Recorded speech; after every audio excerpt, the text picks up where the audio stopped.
हुजूर बैठे हुए थे, कुछ गुफ्तगू होने लगी अपने मुखालिफों से। हमने कहा जब हमारे इमाम ज़ुहूर फरमाएंगे तो उनकी उम्र 40 साल की होगी। तो कहने लगे 40 साल की उम्र होगी तो 40 साल पहले ही दुनिया में आए होंगे। हमारी बात सच्ची हो गई। आप लोग कहते हैं कि उनकी विलादत हो चुकी, हम कहते हैं विलादत होगी। मोटा सा इख्तिलाफ तो यही है ना। हम कहते हैं 1150 साल पहले उनकी विलादत हो चुकी, ये कहते हैं नहीं विलादत होगी। फिर आपका अकीदा यह है कि जब इमाम ज़ुहूर फरमाएंगे तो 40 साल के होंगे, तो इसका मतलब है 40 साल पहले ही पैदा हुए होंगे। या वो अकीदा ठीक है या ये अकीदा ठीक है। मैंने कहा वो अकीदा भी ठीक है, ये अकीदा भी ठीक। कहने लगे ये कैसे मुमकिन है। मैंने कहा आपकी उम्र कितनी है। कहने लगे 70 साल की। मुझे 70 साल हो गए दुनिया में आए हुए। मैंने कहा अभी हमारी गुफ्तगू के बाद जरा आप आईने के सामने खड़े होकर देखिएगा, अल्लाह ने आपके चेहरे पर ही ये मिसाल करार दी है कि अल्लाह जिसकी उम्र को चाहे बढ़ाए और जिसकी उम्र को चाहे रोक दे। कहने लगे कैसे वाजे करेंगे, कैसे कहेंगे, ये होता नहीं है। मैंने कहा सबसे ज्यादा यही होता है, अल्लाह जिसकी उम्र चाहे बढ़ा दे, जिसकी उम्र चाहे रोक दे। मैंने कहा आप आईने में जरा अपने चेहरे को देखिएगा। 70 साल पहले जब आप माँ के शिकम से दुनिया में आए थे तो सर के बाल भी लेकर आए थे, पलकों के बाल भी लेकर आए थे। लेकिन अगर आपने 70 सालों में सर के बाल न काटे होते तो अब तक एड़ियों तक आ गए हो। लेकिन आपने आज तक पलकों के बाल नहीं काटे।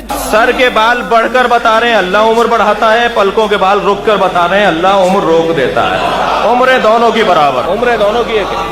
उम्रें दोनों की 70 साल है, एक की रुकी भी है, एक की बढ़ रही है। अल्लाह चाहे किसी की उम्र को बढ़ा दे, अल्लाह चाहे किसी की उम्र को रोक।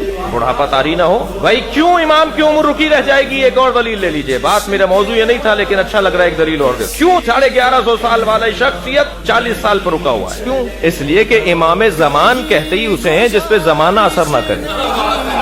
सूरज उस पे असर नहीं करेगा, आबो हवा उस पे असर नहीं करेंगे। हमारे बाल सफेद क्यों होते हैं, हमारी झुर्रियां क्यों पड़ती हैं, हमारे बदन के अंदर जो है वो कमजोरी क्यों आती है, ये रोशनी असर करती है। ये भी तिब्बी मौत, ये रोशनी जो है ये असर करती है। जहाँ रोशनी पड़ रही होती है वहाँ आप कोई पैनाफ्लेक्स तो लगा दीजिए, बाहर कोई सीनरी तो लगा दीजिए, एक हफ्ते बाद उसका रंग भद्दा पड़ जाएगा। धूप अगर बिला फासला न भी पड़ रही हो, रोशनी सिर्फ आ रही हो, रंग तब्दील हो जाएगा। रोशनी असर करती है, रोशनी बदन पर असर करती है और रोशनी का मंबा है सूरज। ऐसा ही है। तो इमाम रिजा फरमाते हैं कि इमाम ज़मान उसे कहते हैं जिस पे जमाना और सूरज और चांद असर न करता। किसी ने पूछा था मौला आप इमाम को आवाज देकर कहा या साहिब ज़मान। हजरत ने फरमाया मुझे साहिब ज़मान नहीं कहो। बाद अलकाब मखसूस है, अमीरुल मोमिनीन अली के अलावा किसी और इमाम ने नहीं कहने दिया। किसी भी इमाम ने टोक दिया फौरन खबरदार हमें अमीरुल मोमिनीन नहीं कहो, अमीरुल मोमिनीन सिर्फ अली हैं। इसी तरह इमाम ज़मान और साहिब ज़मान आइम्मा ने रोका, खबरदार हम इमाम ज़माना नहीं है, इमाम ज़माना एक ही है जी। तो हजरत ने फरमाया तुम देख नहीं रहे मेरे बाल सफेद हो रहे हैं। जिसने साहिब ज़मान इमाम रिजा को पुकारा उससे कहा तुम देख नहीं रहे मेरे बाल सफेद हो रहे हैं, मेरे बाल सफेद हो रहे हैं, इसका मतलब है सूरज मुझ पे असर कर रहा है। हमारा एक ही है जिस पे सूरज असर नहीं करेगा, वो है इमाम।